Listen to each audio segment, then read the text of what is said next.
One wrong glass. That's all it took. Isabella had worked at Belladonna long enough to know when something didn't belong. The way it sat near Matteo Ruggieri's hand, the angle it faced, the timing of its arrival, everything about it screamed danger in a language only instinct understood. She'd built a life on staying invisible, on keeping her head down and her hands steady. But some things demanded to be noticed. Even when noticing them could get you killed. The city rain had turned to sleet by midnight, slicing through the streets of lower Manhattan like frozen razors. Inside Belladonna, the world softened into something warmer, older, untouchable. Low amber lighting spilled from Edison bulbs suspended on copper fixtures, casting honeyed shadows across dark wood and aged leather. The air carried the scent of burnt sugar, imported tobacco, and whiskey older than most of the people drinking it. Soft jazz filtered through conversations, smooth enough to hide the edges of dangerous words. Isabella Santos pushed through the service door carrying an empty tray, her movements economical despite the ache radiating up from her heels.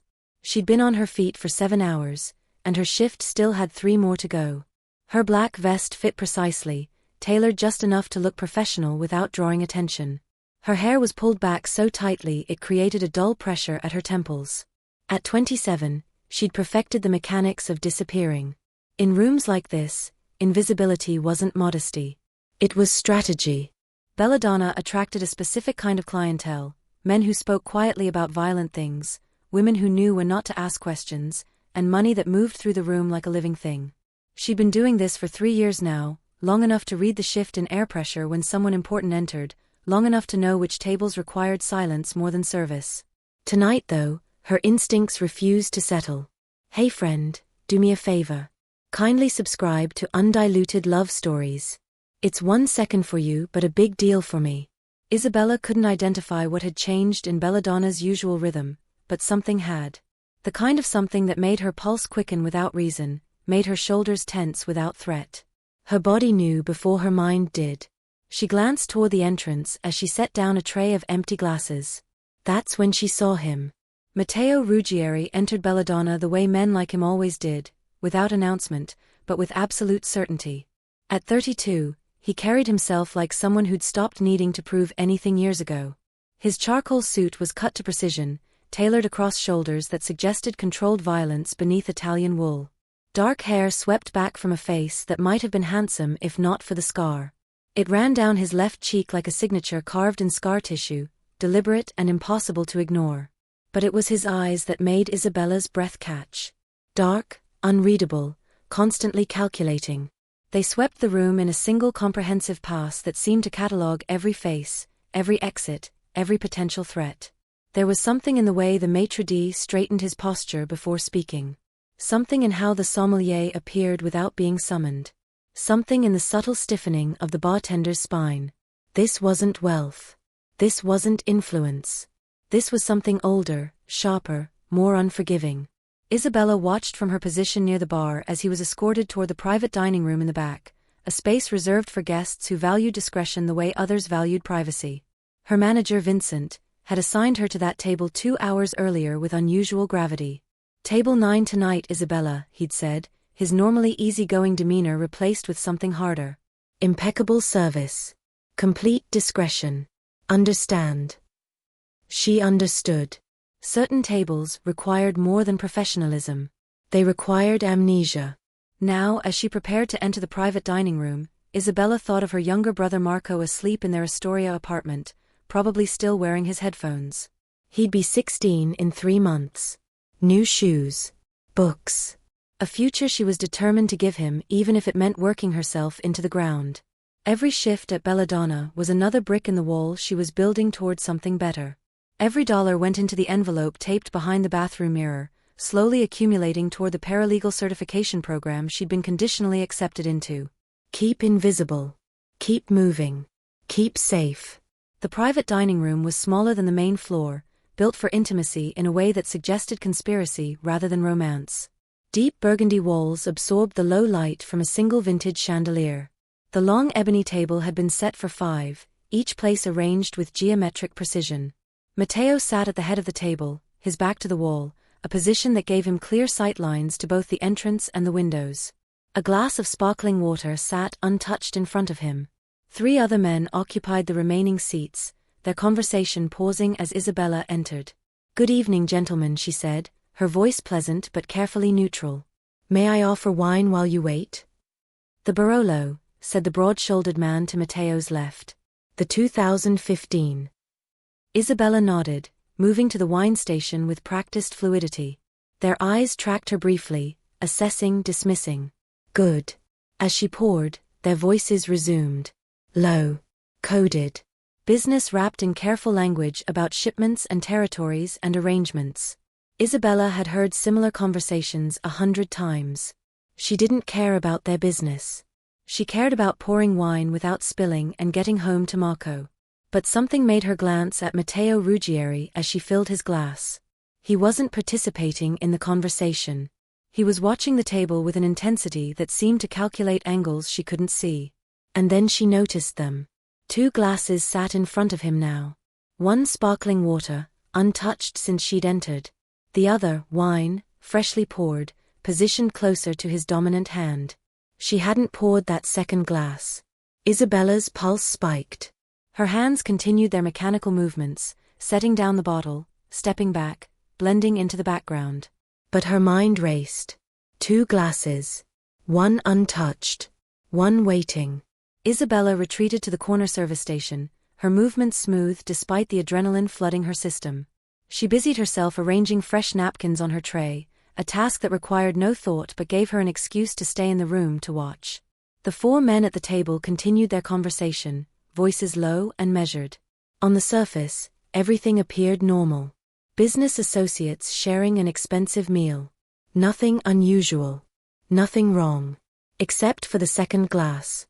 She let her gaze drift across the table as she adjusted silverware on the service cart, cataloging each man with the same careful attention she'd learned to apply to everything in her life that mattered. To Matteo's left sat the broad-shouldered man who'd ordered the Barolo. Vincent Carmichael, according to the reservation.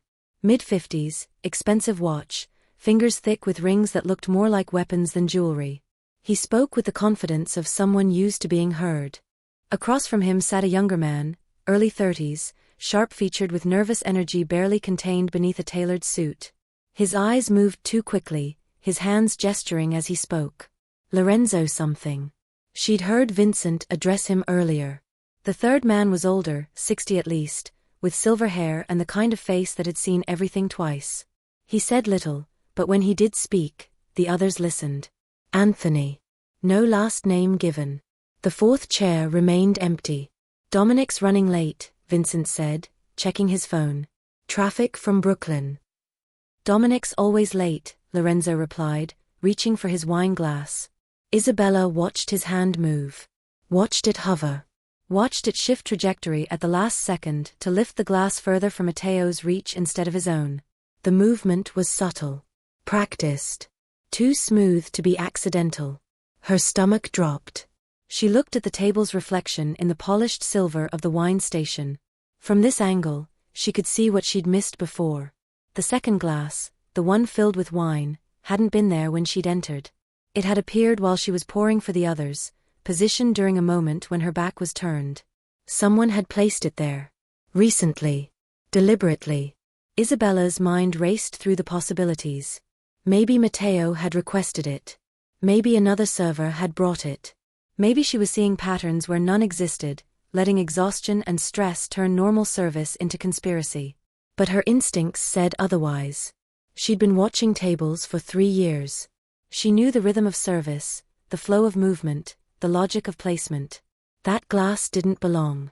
And the way Lorenzo's hand had redirected, as if remembering at the last second not to touch it, made her pulse hammer against her ribs. Matteo hadn't touched either glass. He sat with his hands resting on the table, fingers interlaced, attention split between the conversation and something else, some calculation happening behind those dark, unreadable eyes. He was listening to the words, but watching the spaces between them. Isabella had seen men like this before. Men who survived not by trusting what people said, but by reading what they didn't say. Body language. Timing. The microscopic tells that separated truth from performance. She wondered what he saw when he looked at the men around his table. Did he see loyalty? Or did he see what she was beginning to see, rehearsed movements and careful positioning, and a glass that had appeared like a magic trick? Isabella, Vincent called, pulling her from her thoughts. Another bottle when you have a moment. Of course, she said, voice steady. She moved to the wine cellar access, her mind working through scenarios. If she was wrong, she'd embarrass herself. Worse, she'd draw attention she couldn't afford. Vincent would question her judgment. She might lose this job. And with it, any hope of the certification program, any chance of giving Marco the stability he deserved. But if she was right. The door to the private dining room opened. A fourth man entered, shaking rain from his coat. Dominic, presumably. Late 40s, stocky build, the kind of face that smiled easily but meant nothing by it. Apologies, he said, his voice carrying a thick Brooklyn accent. Belt Parkway was a nightmare. The energy in the room shifted. Not dramatically, but enough. Vincent's shoulders relaxed incrementally. Lorenzo's knee stopped bouncing beneath the table. Anthony leaned back in his chair as if a decision had been made. And Matteo's eyes narrowed. Isabella returned with the wine, setting it down with practiced efficiency. As she poured, she listened. We were just discussing the shipment timeline, Vincent said to Dominic. Antonio thinks we should push it to next week. Next week works, Dominic replied, settling into the empty chair. He glanced at the wine glasses. Matteo, you're not drinking? Not yet, Matteo said. There was something in his tone. A wait. A warning wrapped in casual response. Isabella's hands continued their mechanical work, but her attention fractured into pieces. The conversation. The glasses. The way Dominic's arrival had changed the air pressure in the room. And then she saw it. Vincent's hand moved across the table, ostensibly reaching for bread. His fingers brushed the base of the wine glass nearest Matteo, the second glass, the wrong glass, and shifted it. Just slightly. Just enough to angle it more directly toward Matteo's dominant hand. The movement took less than a second. Smooth. Practiced. Invisible to anyone not watching for it. But Isabella was watching. And in the polished surface of the wine bottle she held, she saw Vincent's reflection. Saw the micro-expression that crossed his face. Not nervousness. Not guilt. Satisfaction. This wasn't suspicion anymore. This wasn't paranoia born of exhaustion and an overactive imagination. This was certainty. Someone at this table had poisoned that wine. Someone had positioned it carefully, waiting for the right moment. Someone Matteo trusted enough to sit with, to do business with, to break bread with. And if she did nothing, if she walked away, stayed invisible, kept her head down the way she'd learned to survive, Matteo Ruggieri would drink from that glass. If she did nothing, Matteo dies. Isabella stood at the service station, the empty wine bottle still in her hand, and made a calculation that had nothing to do with logic.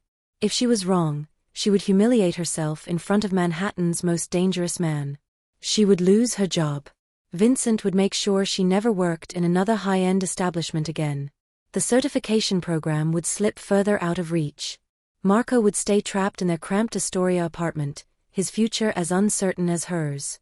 If she was right, and she did nothing, a man would die 3 feet away from her while she refilled water glasses and pretended not to notice. Neither option felt survivable. But only one felt like something she could live with. Isabella set down the wine bottle with deliberate care. Her hands didn't shake. Years of carrying trays through crowded dining rooms had trained that reflex out of her, but her pulse hammered so hard she could feel it in her fingertips. She reached for a fresh linen napkin and polished 2 clean wine glasses, buying herself seconds to think. To plan. To commit. The conversation at the table continued. Something about distribution routes and percentage cuts. Vincent laughed at something Dominic said. Lorenzo checked his phone. Anthony remained silent, watching. And Matteo sat perfectly still, his attention on Vincent but his awareness clearly elsewhere. He hadn't touched either glass. Isabella folded the napkin, set it aside, and picked up the 2 fresh glasses. She took a breath that felt too shallow, then stepped toward the table. Gentlemen, she said quietly, her voice carrying just enough to interrupt without demanding attention. I apologize for the interruption. 4 sets of eyes turned toward her. Matteo's gaze found hers and held. There's an issue with the glassware, Isabella continued, the lie forming with surprising smoothness. Quality control noticed a batch with potential residue. I need to replace these immediately. Now? Vincent's irritation was immediate and sharp. We're in the middle of. It'll take 10 seconds, Isabella said, already moving. She reached Matteo's setting first. Her hands moved with the same practiced efficiency she'd honed over 3 years of invisible service. She lifted the sparkling water glass, the original, the safe one, and set it aside on her tray. Then she reached for the wine glass. The wrong glass. The one that had appeared like a curse. Her fingers closed around the stem. Actually, Lorenzo said, his voice carrying an edge that made her spine stiffen, I don't think. It's fine, Matteo said.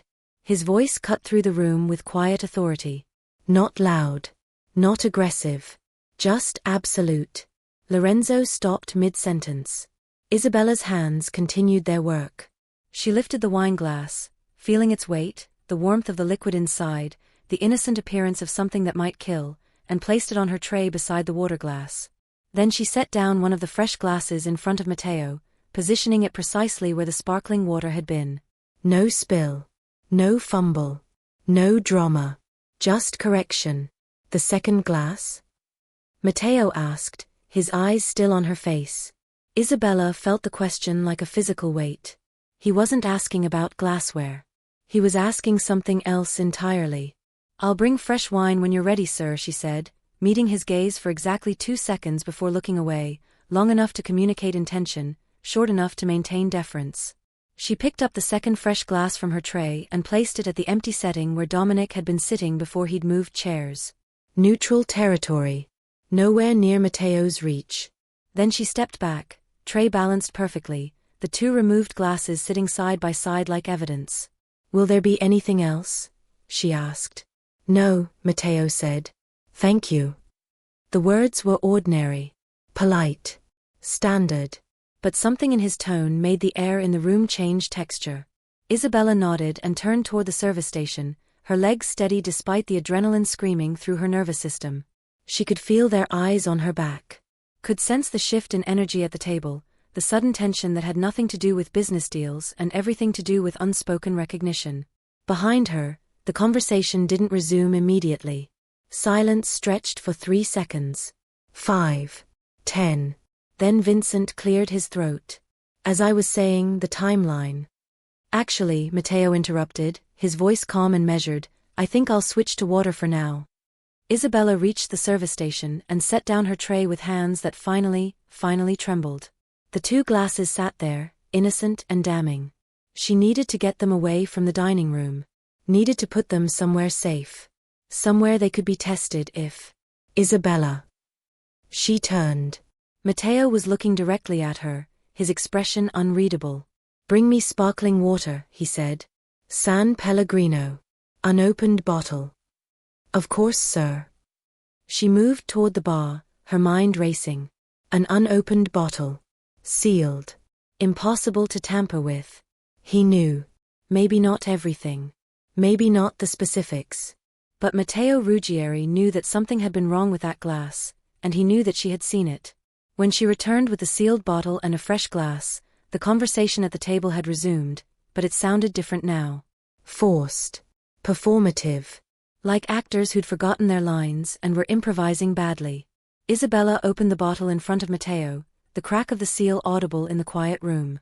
She poured, set down the glass, and stepped back.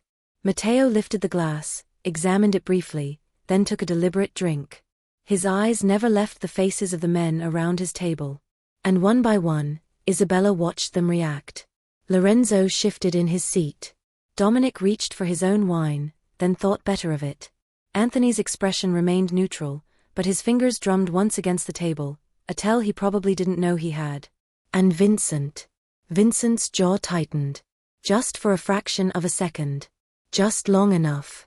Matteo set down his glass with deliberate care. Gentlemen, he said quietly, I think we're done for tonight. The words landed like a verdict.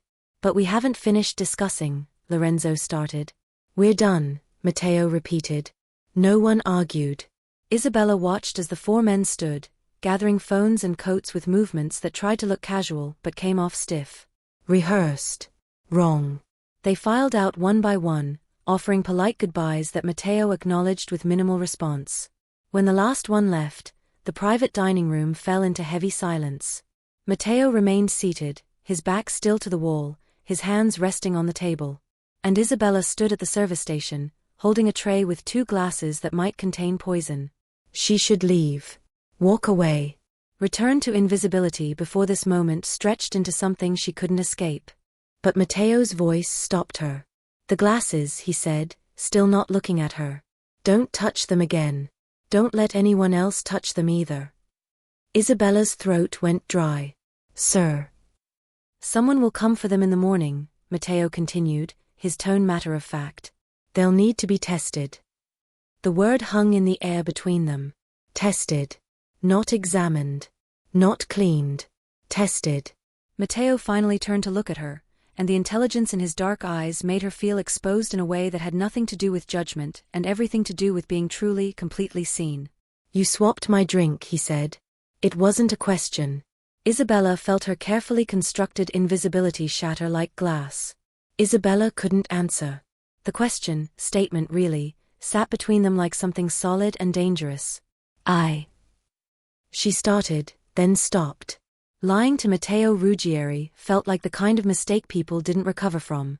It's a simple observation, Matteo continued, his voice still calm. Not an accusation.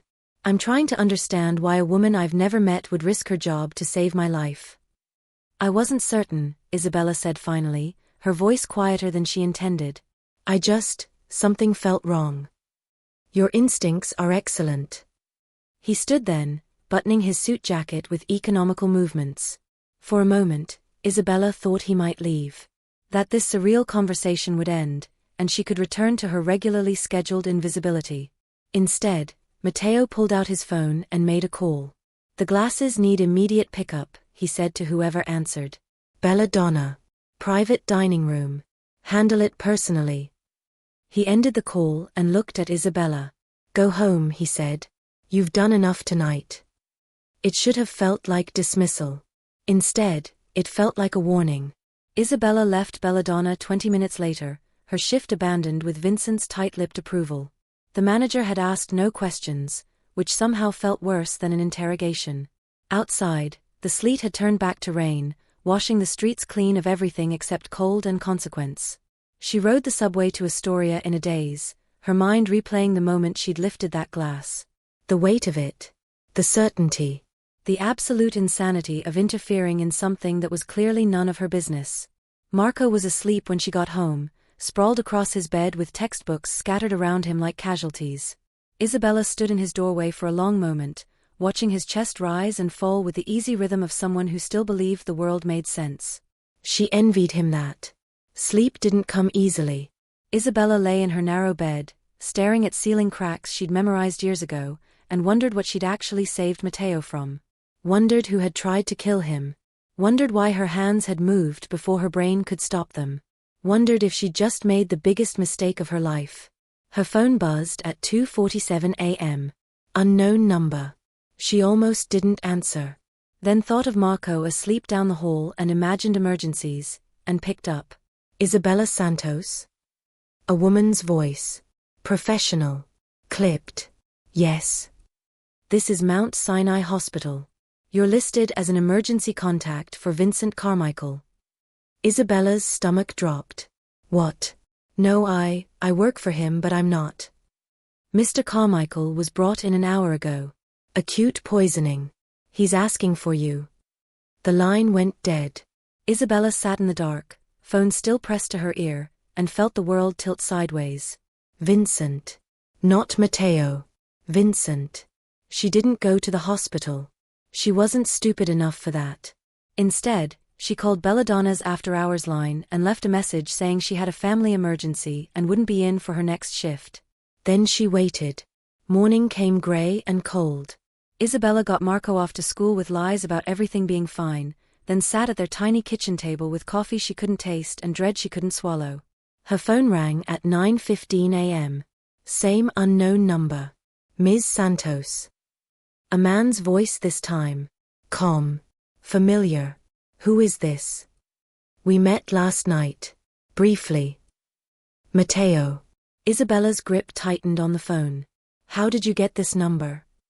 The same way I get most information. Efficiently. A pause. Vincent Carmichael died 3 hours ago. The words hit like physical blows. The drink was tested, Matteo continued, his tone matter-of-fact. Aconite. Enough to stop a heart in under 10 minutes. Precise dosage. Professional work. Isabella couldn't breathe. He drank from the glass you removed from my table, Matteo said. Apparently, he took it home with him. Couldn't let expensive wine go to waste. I wasn't trying to. You saved my life, Matteo interrupted. And in doing so, you revealed a traitor who's been feeding information to the Battaglia family for 8 months. Isabella pressed her palm against the table, needing something solid. Vincent positioned that glass himself, Matteo continued. We have security footage now that we knew what to look for. He'd been planning this for weeks. Waiting for the right moment. The right audience. Why are you telling me this?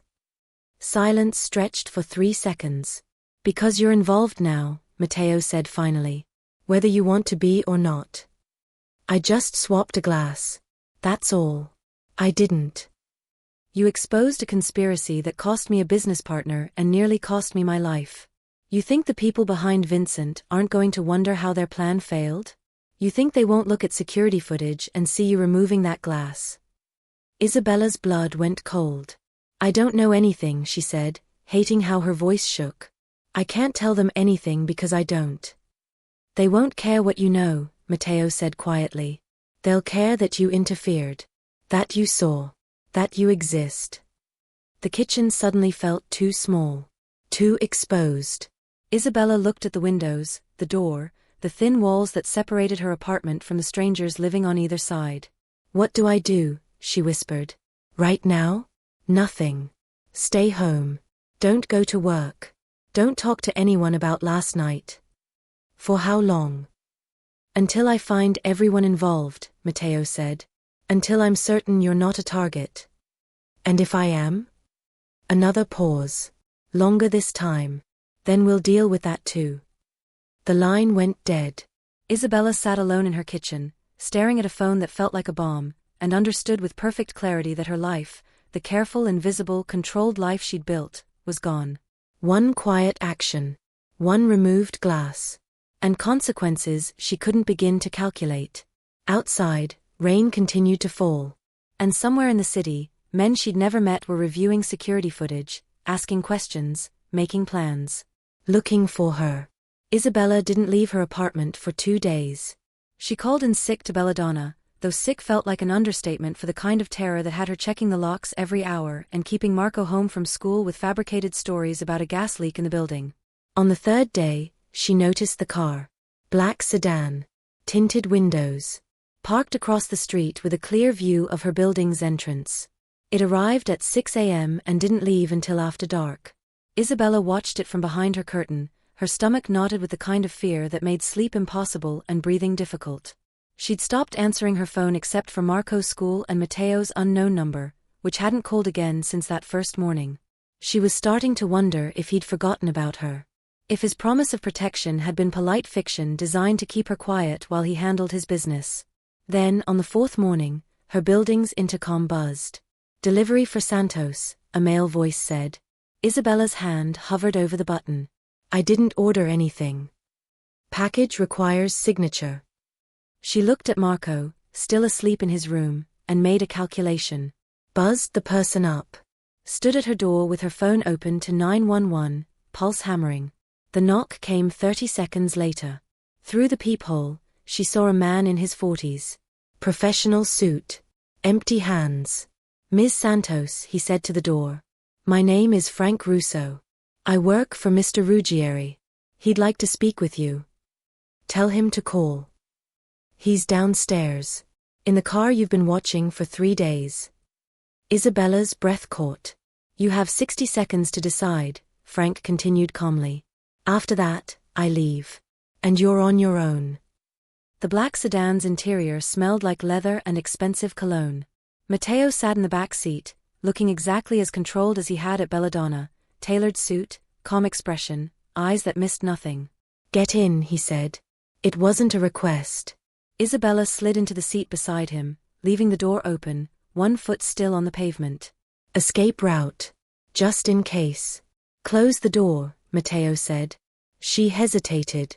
"If I wanted you dead, Isabella, you'd already be dead." The bluntness of it, the casual acknowledgement of violence, made her flinch. But she closed the door. Frank got into the driver's seat but didn't start the engine. Matteo turned to face her fully. "You've been followed for 4 days. 3 different teams. 2 I recognize. 1 I don't." "What?" Isabella's voice came out strangled. "The black sedan is mine," Matteo continued. "Protection, not surveillance. The gray Toyota that parks on the corner at noon belongs to the Battaglias, Vincent's people. They're trying to figure out who you are and why you interfered." "And the third?" "Unknown. Which concerns me more than the others." Isabella pressed her palms against her thighs to stop them from shaking. "I didn't ask for this. I saw something wrong and I—" "You made a choice," Matteo interrupted. "A brave one. Possibly a stupid one. But it's done." "I have a brother," Isabella said, her voice tight. "He's 15. He has nothing to do with any of this." "I know. Marco. Sophomore at Astoria High. Honor roll. Wants to study engineering at MIT." Matteo's expression didn't change.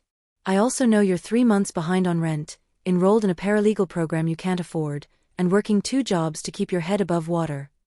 The casual invasion of her privacy should have made her angry. Instead, it just made her tired. "What do you want from me?" she asked. "Honestly? Nothing. But circumstances have made you valuable in ways neither of us intended." "Valuable how?" Matteo's jaw tightened fractionally, the first real emotion she'd seen from him. Vincent wasn't working alone. His betrayal was part of something larger. A coordinated effort to destabilize my operations and hand territory to the Battaglias. "I don't understand what that has to do with me." "You saw what I didn't. You noticed a detail that should have been invisible. That makes you either extremely observant or extremely lucky." He paused. "I don't believe in luck." Isabella's throat went dry. "You want me to, what? Spy for you?" "No. I want you to stay alive long enough for me to clean up this mess." "And how long is that?" "Weeks. Maybe months. Depends on how many people were involved. I can't put my life on hold for months. I have bills. Marco has school. I have—" "Your life is already on hold," Matteo said quietly. "The moment you touched that glass, everything changed. You can accept that reality and let me protect you, or you can pretend you're still invisible and see how long you last." The bluntness was like a slap. "This isn't fair," Isabella whispered. "No," Matteo agreed. "It's not." Silence filled the car. Outside, Astoria continued its morning routine, people heading to work, kids walking to school, delivery trucks double-parked. The normal world, running parallel to the one Isabella had stumbled into. "What happens if I say no?" she asked finally. "I leave. You go back to your apartment. And when the Battaglias or whoever's behind the 3rd surveillance team decides you're a liability, you handle it yourself." "That's not a choice. It's the only choice you have." Isabella closed her eyes. Thought of Marco. Thought of the paralegal program. Thought of 3 years of careful invisibility burned to ash in a single moment of instinct. "What does protection look like?" she asked. "Frank stays on you and Marco. 24 hours. Different car, different shifts, but always present. You don't go anywhere alone. You don't talk to anyone about Belladonna or Vincent or what happened that night." "For how long?" "Until I find everyone involved. Until I'm certain the threat is neutralized." "And then?" Matteo's expression shifted into something she couldn't read. "Then we'll see who you've become." The words felt heavier than they should. "You changed the board, Isabella," Matteo continued. "Whether you meant to or not. People are dead because of what you saw. Others are scrambling to understand what went wrong. You're not invisible anymore. That person doesn't exist." Isabella felt the truth of it settle into her bones. "So what am I now?" she asked. Matteo's dark eyes held hers. "That," he said quietly, "is what we're going to find out." The protection started immediately. Frank became a shadow Isabella couldn't shake, present but not intrusive, always 3 steps behind when she walked Marco to school, always parked outside when she returned home. A second man, younger and quieter, took the night shift. She never learned his name. At first, the constant surveillance felt suffocating. Then, on the 6th day, she watched a gray Toyota follow her for 3 blocks before Frank's car cut it off at an intersection. Watched through the rear window as Frank had a conversation with the driver that ended with the Toyota turning around and disappearing. After that, the surveillance felt less like a cage and more like the only thing keeping her alive. Belladonna called twice. Isabella didn't answer. On the 3rd call, it was Vincent's replacement, a woman named Patricia who spoke with a kind of careful sympathy that made it clear she knew more than she was saying. "We understand you need time," Patricia said. "Take all the time you need. Your position will be here when you're ready." The lie was obvious. Isabella's position had evaporated the moment she'd removed that glass. She stopped checking her bank account after the 2nd week. Stopped calculating how many days she could survive without income. The paralegal program sent an email about her upcoming tuition deadline. She archived it without responding. Her old goals, the careful plans she'd built her entire adult life around, felt fragile now. Childish, almost. Like something she'd believed back when the world made sense. Matteo called on the 15th day. "I need you to look at something," he said without preamble. "What?" "Photographs. Security footage. I need your eyes." Isabella's stomach tightened. "Why?" "Because you see things other people miss."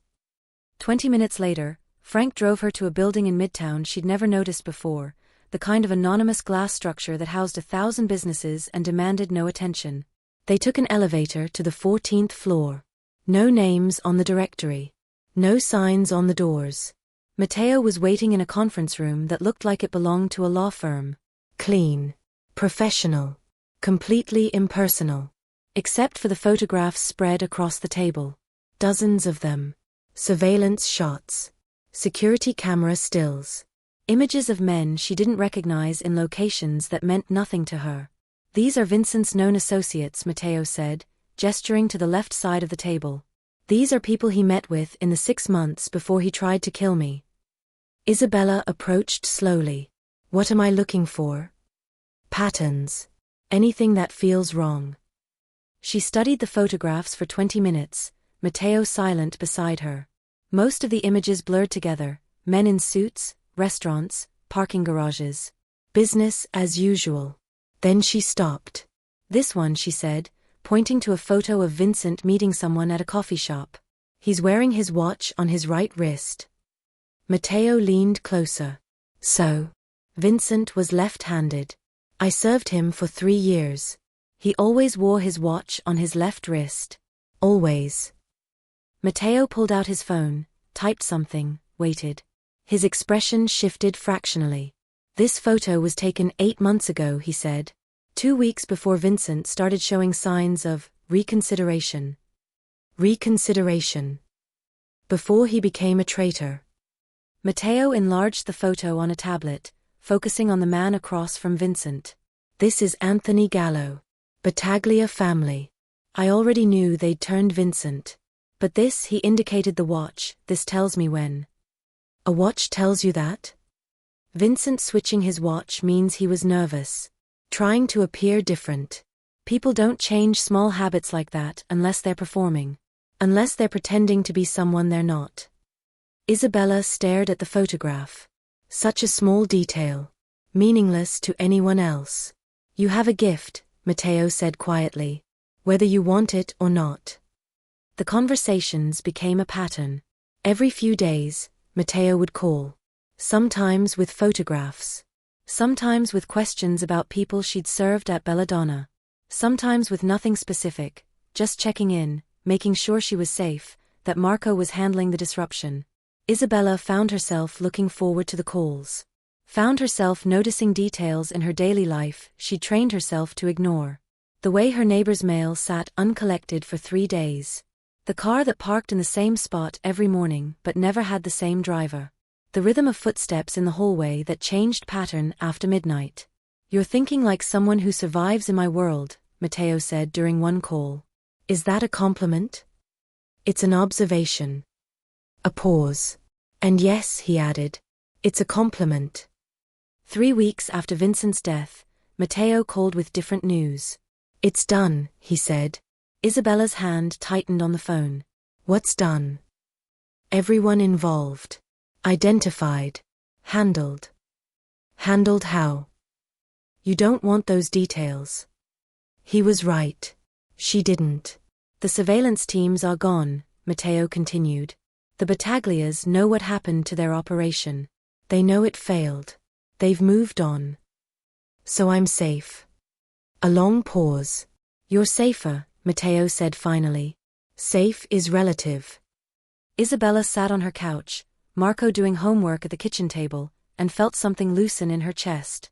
Relief. Exhaustion. Something else she couldn't name.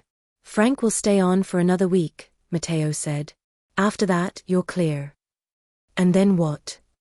"Then you go back to your life." The words should have felt like freedom. Instead, they felt like loss. "What if I don't have a life to go back to?" Isabella asked quietly. Silence on the line. "Then you build a new one," Matteo said. They met one final time, at a coffee shop in neutral territory. Matteo arrived first, seated at a corner table with his back to the wall, always the wall. Isabella slid into the seat across from him. "You look different," he said. "Different how?" "Less invisible." She didn't know how to respond to that. Matteo set an envelope on the table between them. 3 months of salary from Belladonna. Severance pay. And a reference letter for whatever job you apply to next. Isabella stared at the envelope. "I don't want your money." "It's not mine. It's yours. You earned it." "By swapping a glass?" "By seeing betrayal before I did." Matteo's expression shifted into something almost vulnerable. "Vincent had been at my table for 8 years. I trusted him with territory, money, decisions that affected hundreds of people. And I missed what he'd become. You can't blame yourself for." "I don't," Matteo interrupted. "I blame him. But I learned something from you." "What?" "That sometimes the people closest to you are the ones you can't see clearly. And sometimes a stranger sees the truth because they have no reason to look away." Isabella felt the weight of those words settle between them. "What happens now?" she asked. "You take the money. You finish your certification program. You build the life you were trying to build before any of this happened. And you?" Matteo's smile was slight, sad. "I keep doing what I do. More carefully now." "Because of Vincent?" "Because of you." Isabella reached for the envelope, then stopped. "If I take this, are we done? Do I just never see you again?" Matteo's dark eyes held hers. "Would you want to?" The question hung in the air between them, weighted with implications neither of them voiced. "I don't know," Isabella said honestly. "Then don't decide now." Matteo stood, buttoning his suit jacket. "My number doesn't change. If you need anything at all, you call." "Why would I need anything?" "Because you've seen my world now. You've lived in it. That doesn't just disappear because the immediate danger is over." He moved toward the door, then paused. "You changed something in me, Isabella," he said without turning around. "I'm not sure yet if that's good or dangerous. But either way, thank you." Then he was gone. Isabella sat alone at the table, the envelope in front of her, and thought about glasses and choices and futures that didn't ask permission before arriving. That night, Isabella stood in her kitchen filling a glass with water from the tap. She held it up to the light, examining it for nothing and everything. Then she set it down without drinking. Across the city, in an office with no name on the door, Matteo Ruggieri reviewed files and photographs and names of people who'd proven themselves loyal and those who'd only been pretending. One small action. One quiet choice. And 2 lives permanently altered by a moment that lasted less than 10 seconds. Isabella picked up the glass again. This time, she drank. Not because it was safe. Not because she was free, but because she was aware now. Of danger. Of choice. Of the thin line between invisible and seen. And awareness, she was learning, changed everything. If this story captured you from the first glass to the last, subscribe to Undiluted Love Stories. We bring you the most compelling tales of danger, loyalty, and choices that change everything. Hit that subscribe button and never miss a story that keeps you on the edge of your seat.